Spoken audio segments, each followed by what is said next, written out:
Hello, everybody. I'm so excited. I'm here with my friend and author and data expert, Ryan Estrellado. His new book, The K-12 Educator's Data Guidebook, just came out.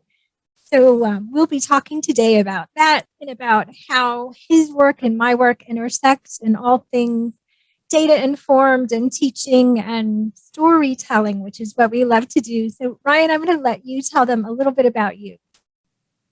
Yeah, thanks, Julie. Thanks for having me on here. I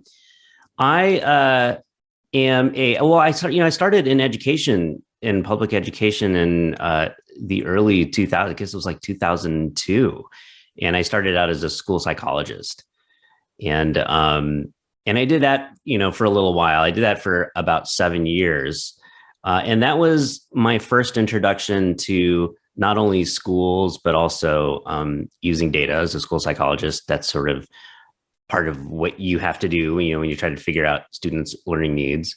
And then after that, I went into administration to the district office. And that's where I started to learn a lot more about data and the bigger picture. And that's when I started to see some of the themes and tensions that I would start to explore later on in my career, because in special education, where as I have all of my experience, there's always a tension between the way data systems are set up in the way of compliance, and then also that balanced against how we use data and those systems to serve students in the classroom, and that's always a really interesting question. I did that for a few years, and then I went to the County Office of Education. So I'm sort of began to progress into these, like, what I think of as the outer rings of the system, where you have more time to create innovative solutions. But then another theme and tension came up for me there, which is, as much as I had more and more time to come up with innovative solutions for teachers and students, I was beginning to get further and further away from like where all the action happens. Very interesting sort of, thing to learn there. That's where I picked up some data science tools, began to take some classes in data science, learn how to code, learn how to leverage statistics a little bit better, started building some data tools, met some really great friends online who are data scientists also in education. That's Jesse Mostapak, Josh Rosenberg, and Isabella Velasquez and Emily Freer, and we wrote a book together called Data Science and Education, using our first book I ever wrote. And that's when I began to take my writing a little more seriously, and saw that it was possible that I could share some work through writing. And so that's kind of where I'm at now. I work for a grant-funded project called Equity, Disproportionality, and Design, where we focus on helping districts prevent disproportionality in special education outcomes, and also promoting equity. But like you, I do a lot of writing and sharing and community building, and just trying to figure out where all the interesting conversations are in education. And your book really made me think about how data and data-informed decisions are so important for understanding equity gaps and for making sure that we're creating the right opportunities and support for all kids. I love that about your book. I also love that you talked about how, as educators, we sometimes have this very narrow definition or idea of data. So talk a little bit about what data really is, and how many different types of data, forms of data, we can find that are useful in education beyond just that end of year test or state test. Yeah, I think you could probably relate to this, Julie, is like when you enjoy, if you are somebody who enjoys data for data's sake, like not only for the things it could accomplish for kids, but merely the use of it, when that becomes rewarding to you, it can be really easy to miss that not everybody is equally as enthusiastic about it.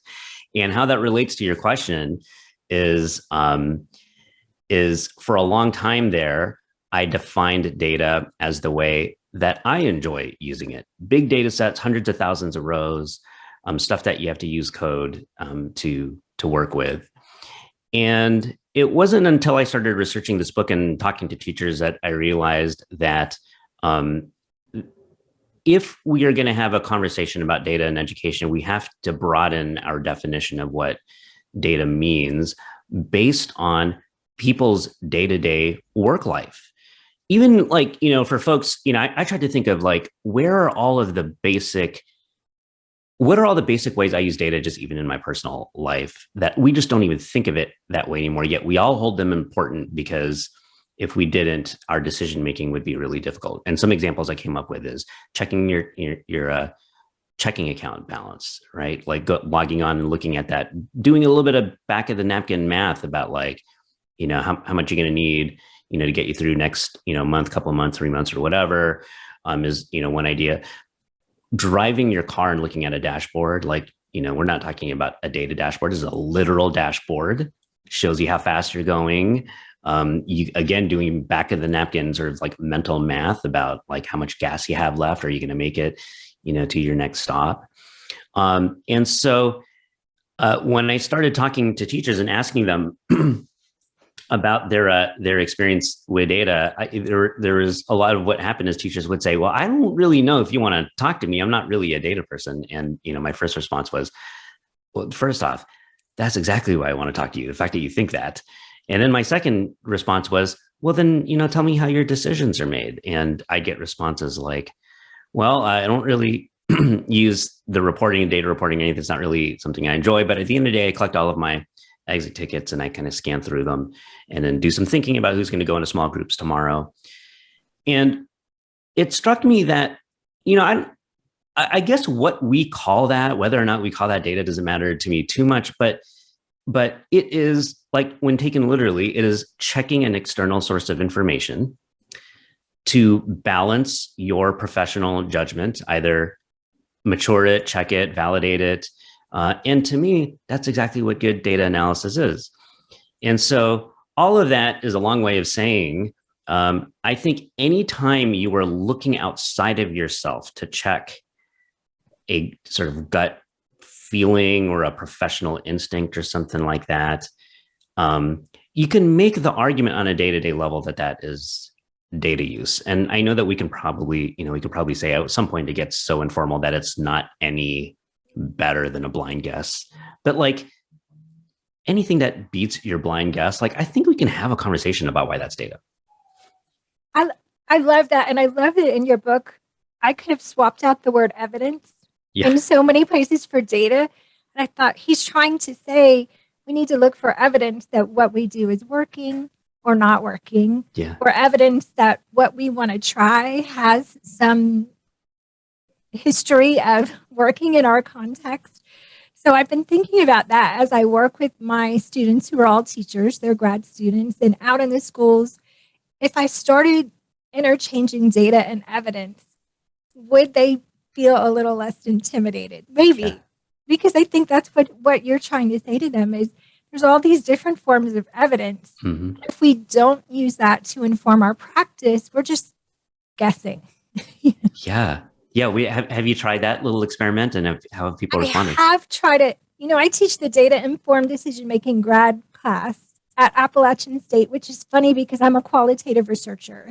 So that I am the one that teaches this class, I think gives it an interesting spin because we do talk about observations as data, interviewing as data, exit slips, of course, like all these different kinds of data, plus the quantitative data that we can gather when we try something in our classrooms. And I think to broaden that definition in their minds of what counts, they always have that what counts data, to say that we can have conversations about evidence that are beyond test scores, that are beyond things we can quantify is helpful. Yeah, I agree with that 100%. I think I wish we can come up with some language for what we commonly think of as informal data, because I feel like that minimizes its usefulness, particularly when, I write in the book that, something that I notice is how important it is to consider the time horizon of your decision. And, I noticed that not always, but a decent rule of thumb is that Well, first, let me just say what I think of as a time horizon is like when you have to make your decision. And in education, you see, depending on what your role is, you see all kinds of different decision time horizons. So, for example, a teacher might have to make a decision about some plan that they are making for a lesson in a few hours, or maybe like who's going to go in a small group the next day. Whereas somebody like me who's working at a county office, I could be making recommendations about decisions that are happening like a year from now. And something that I've noticed is when you've got this shorter time horizon for decision making, you're going to be making that decision a lot more often. The data has to come more frequently, and therefore you have to accept a less formal version of it. And provided that we assign the appropriate weight and importance to that kind of data, there's nothing wrong with it being informal. I talked to a teacher who said, I go through my notebook and I look through notes that I took from observations in class. I talked to another teacher who said, my favorite data is homework assignments, taking it and sort of going through, is that a thing where you can make confidence intervals and get a p-value on? I mean, no, but like, that's not really needed if you're trying to decide who's going to go into small groups the next day. And so, I think that's a level of nuance I think it's important for us to explore. Yeah. And I think we have to, and you did such a good job speaking to this, we have to know our purpose Yep.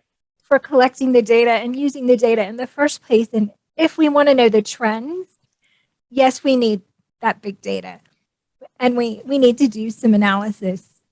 But if we want to know why, so I always think of being a principal and third grade test scores came out, and I want to know how all my third graders did on a certain skill. Then I'm going to look at some quantitative data. But if I want to know why a kiddo missed number 13 and chose answer B, then I'm going to pull up next to that kid and ask a question. Yes. And all of that is data, quantitative, qualitative.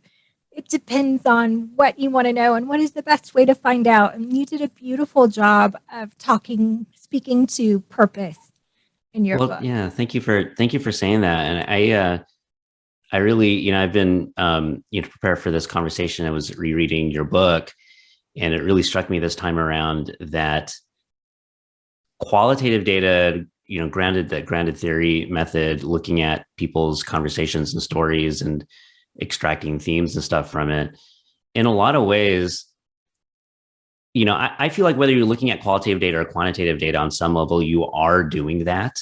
You have to do that. But for whatever reason, in quantitative data, sometimes, this might be a little bit of a hot take, I don't know if there's any research on this, but my perception is we can imbue the quantitative data with a little too much power to do that for us. So we start looking at thresholds.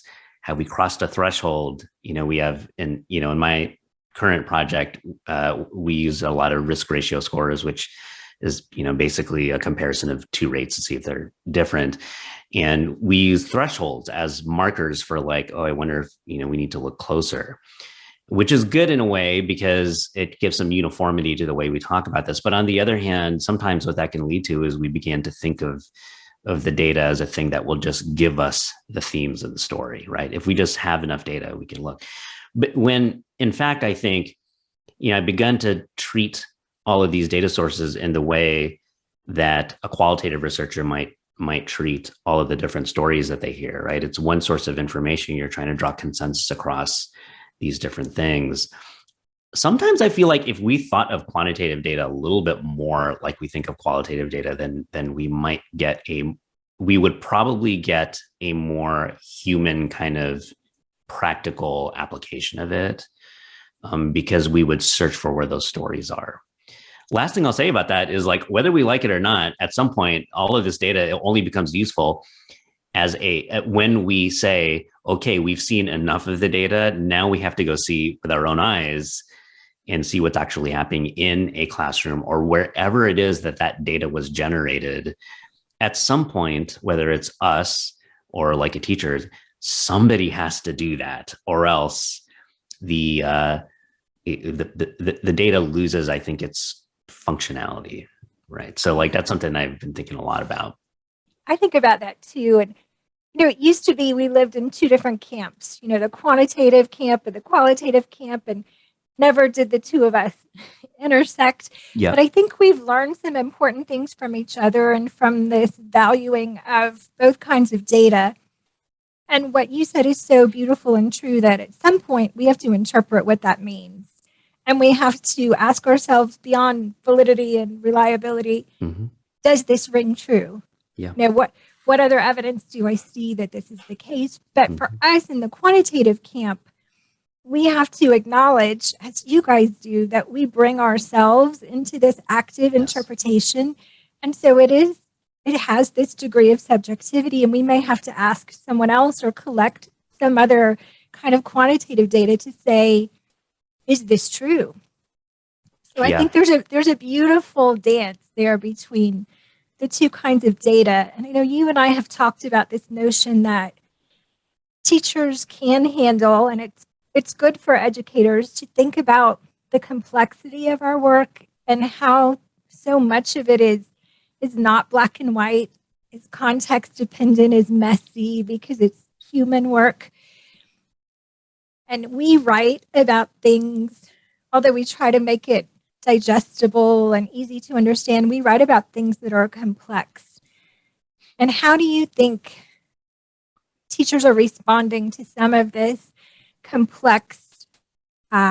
these complex issues and this kind of book and these kinds of conversations?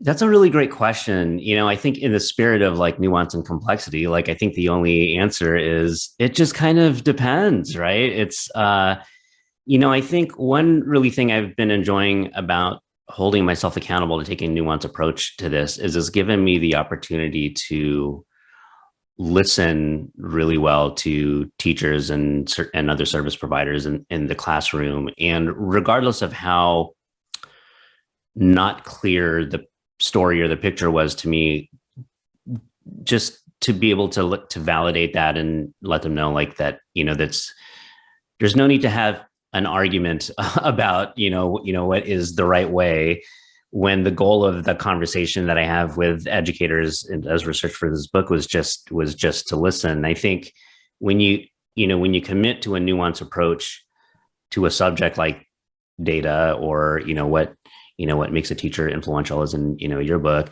so much of it requires that you just take information as it is at first, and that's a really great opportunity, I think, to be able to acknowledge what teachers are saying. A lot of teachers, that I talk to would say things like, I am interested in this. It's just very difficult to find the time. That's, which by the way, I don't think I'm the only one who's sort of noticed that. There's been some pretty big, orgs and research studies that have picked up on that. And so I think on one hand, I've had teachers say, thank you for listening. And it feels validating to be heard and to share my story about my relationship with data. And then, on the other hand, I think a natural consequence of nuance is we realize there is so much that we don't know and so much that is uncertain. And I'm more and more becoming comfortable with that, because I think as we collect more and more data, hopefully what's happening is we begin to approximate reality better. And so it's not too surprising that when we approximate reality better, what we see from our data is like, oh, complicated stuff. You measure performance in a classroom in 5 different ways. They are all probably pointing to some single reality, but on its surface could be pointing to different parts of that reality and can look like they're contradicting each other. And that's uncomfortable for us as educators because we want things to be simpler. But I think the reality is we kind of have to get used to that and begin to apply our professional judgment to what is happening in the real world that made that situation happen in the data. Yeah, that's so true. And I've been thinking about that even as a researcher. It's been about a decade now. And when I was an early researcher, I had a research question. I wanted to find the answer. And now I realize at the end, I'm going to have more questions than answers. Mm-hmm. And that's okay. And I think teachers are starting to understand that researchers don't have all the answers. We're just trying to explore something and share what we learn. And so much of what they're given is just these like simple platitudes. Um, Teach like you're on fire, take it to the next level, whatever it is. That feels good in the moment. It's a simple message. It gets you fired up, but long term, I'm not sure that's what they need, or at least all they need. I think we do need to have this conversation about how much we don't know about teaching and learning, and that no one has all the answers, and that everything is a little messy and gray. And as long as we're reflecting and trying to grow and doing the same for kids, then we're in the right headspace. That's one of the things I love the most about your book. And it stuck out to me even more, this second time around, is how well you model what it looks like to follow your curiosity and to really be okay with the uncertainty and the discomfort of the question that you're trying to answer. Because I think there's so much, there can be a lot of situations in education where it's scary to admit that, and it's, I just think folks sometimes don't want, even though they themselves know that they're competent educators, they don't want to seem like they're not in front of other people. I think with data in particular, there are a lot of contexts in which data, the only time it comes up is when it's used as a way to show that things weren't done correctly. Certainly that is one use for data, but I think when it's the only way that it's used, it can make it feel really scary to engage it as a subject. Particularly, gosh, it's easy for me to say the data isn't reflecting my work. For teachers, I liken it, when you hear teachers talking about sharing their data at a meeting, what that's like, it feels a lot like, what somebody might say about playing a piano recital or reading a poem to somebody. This is such a personal thing. And to share it is a vulnerable act. And I think the more and more people can see folks like you who have clearly achieved a lot in education, tell a story that's really honest about what it's like to follow an important question and just describe all of what comes with that. I just feel like it adds to what I hope we have is more and more of a culture of it's okay to be, as a necessary behavior of being curious, to talk about when we don't understand stuff or like where we're not sure about things. I just think it's so important. That vulnerability as educators is so critical. And I teach in my class about professional learning communities, which you touch on and describe so beautifully in the book. And the fact that we have to maybe stop and build trust before we begin vulnerably sharing our data. We can only really do that and receive what comes from that when we've built that trust first. So speaking of trust and vulnerability and all the things, I'm going to ask you a hot question. All right, love it. So I qualitatively have been looking at long-term teacher impact, and I'm wondering if you, as my favorite data guru, can answer this question. Can we quantitatively measure teacher impact? Oh gosh. Boy, you know what? I am going to say we should try. And the reason why I think that is because I have a lot of folks in my network whose very job it is to try and do that. And these are folks who are in the policy space, either as researchers themselves, or as folks whose profession it is to interpret research and then try and develop policy that's good for kids based on it. And I think this is a question that is similar to, I think of it as like a genre of question in data, which is sort of like this discussion about intangibles.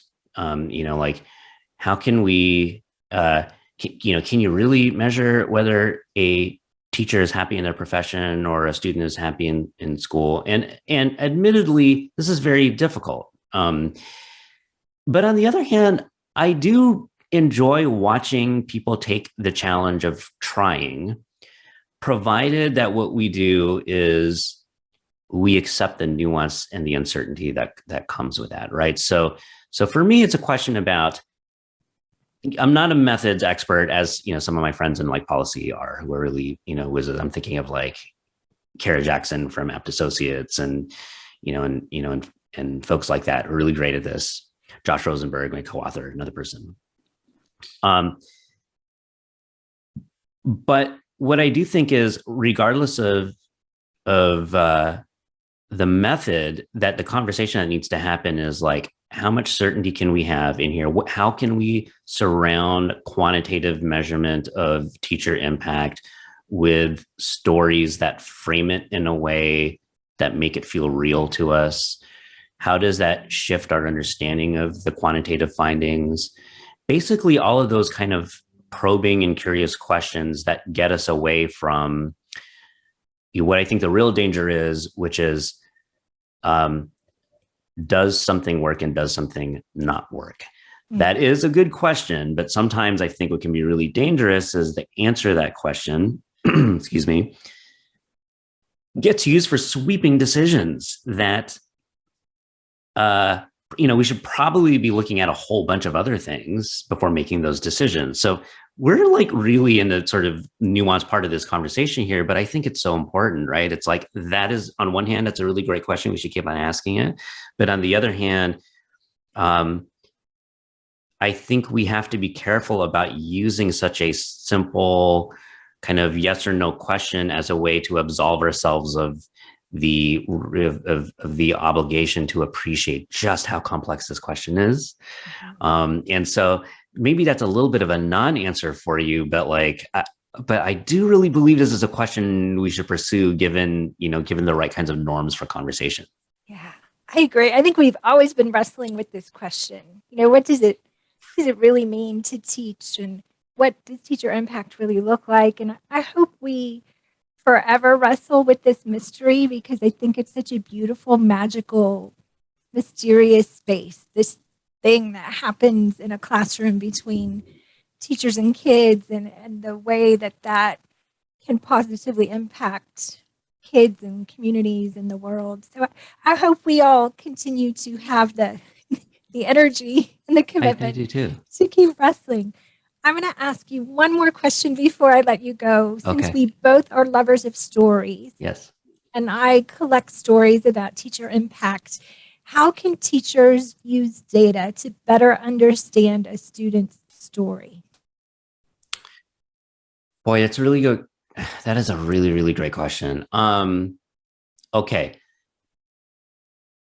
I think one of the things that can really help so your book is a great model for this. As I sort of read your book, what I noticed, particularly this second time around, is how you zoom in and out of personal stories and larger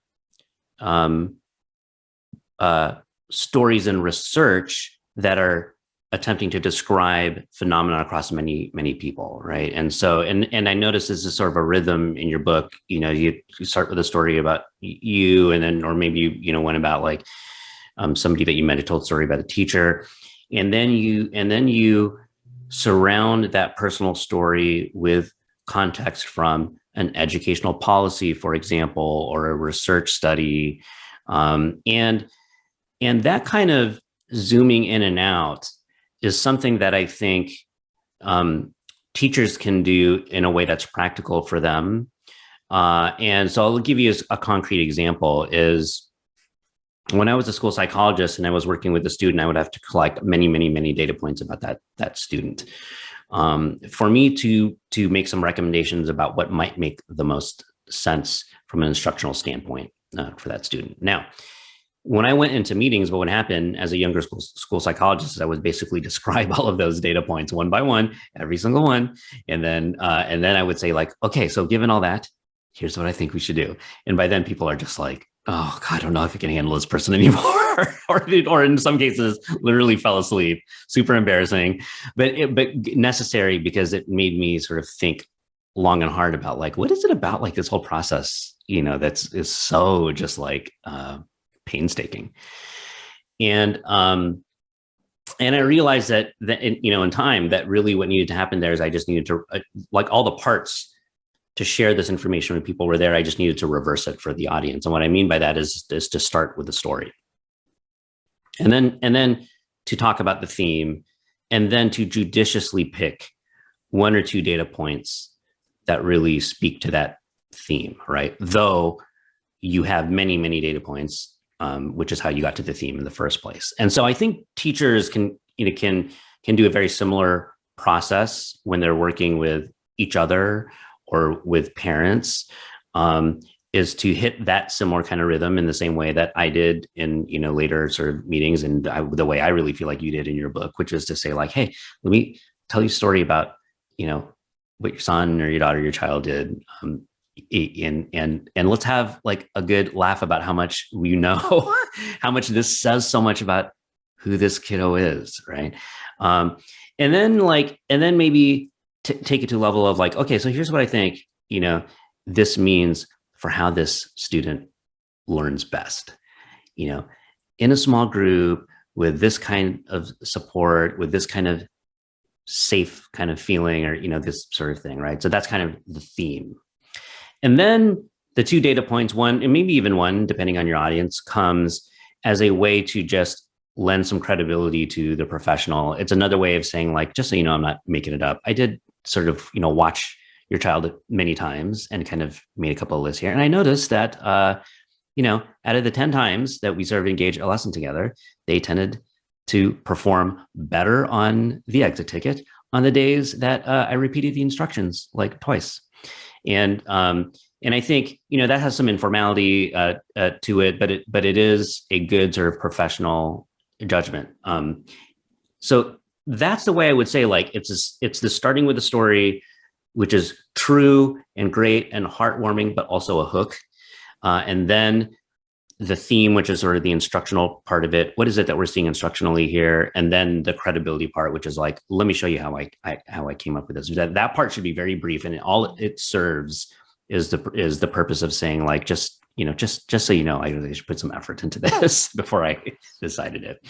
So that's where I think that kind of story can sort of link up with data. And there's so many examples of it. Again, your book I think is really great. I have some examples in the book, and I really think if we watch a lot of like veteran teachers sort of work through the way they talk with parents and other people, you see a similar rhythm.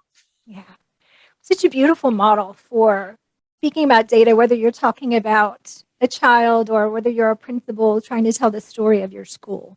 Yeah. If we can use that model that you just 100%. described, it will help us understand better and help the people we're communicating with understand better.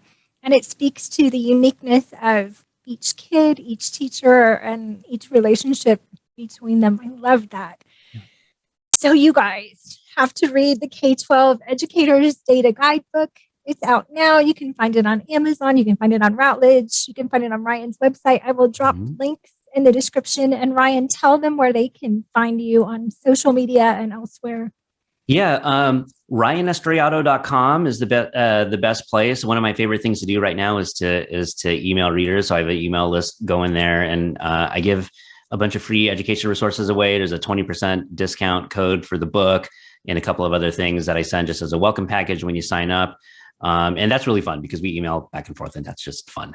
So RyanEstrellado.com. And then I'm also on Twitter and Instagram quite a bit. And my handle there is RY_Estrellado, ESTRELLADO. So connect with Ryan, and Ryan, we will have to do this again. This has been one of my favorite conversations. Thank you for spending some time with me today. Oh, thank you so much for having me here. And I had a lot of fun too. Bye, everybody. All right. Take care.